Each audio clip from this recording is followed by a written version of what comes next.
আমি অলপ কষ্ট কৰিব লাগিব হয় এতিয়া মোক বাইৰে তাতে বহিয়ে থাকোতে সুধিছে পিন্ধিছে নেকি খিলে মই তাতে কিয় বহিছো জানে ৰাইজৰ লগত বহি থাকিলে সমস্যাবিলাক গম পায়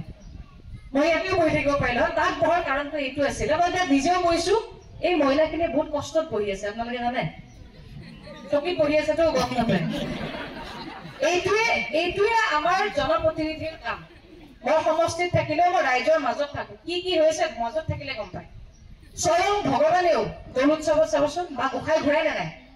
ভগৱানে নিজৰ মন্দিৰতো বহি নাথাকে বছৰত এবাৰ উলিয়াই আনিব লগা হয় কি হয় দুখ দুৰ্গতিবিলাক চাবলৈ আহে স্বয়ং ভগৱানেও ওলাই আহিছিলে হয় কি নহয় তাত বহি পেলাই গম পাইছো তাত শিলে পিন্ধি আছে তথাপিতো বহি আছো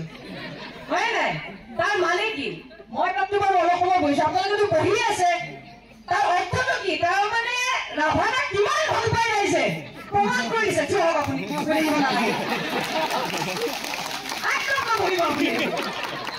পুৰা থিয় নহওক যেতিয়ালৈকে আমি ইয়াৰ পৰা নাযায় কি কয় কেইদিনমানৰ পিছত এচি ৰুমত বহিবই ন এতিয়া বহাৰ কোনো দৰকাৰ নাই ৰাইজে যিমান কষ্ট কৰিব তাতকে আপুনি 3 গুণ 4 গুণ 10 গুণ কষ্ট কৰিব লাগিব নাই কি কয় বাপৰে এতিয়া সময় থিয় কৰাই দিলে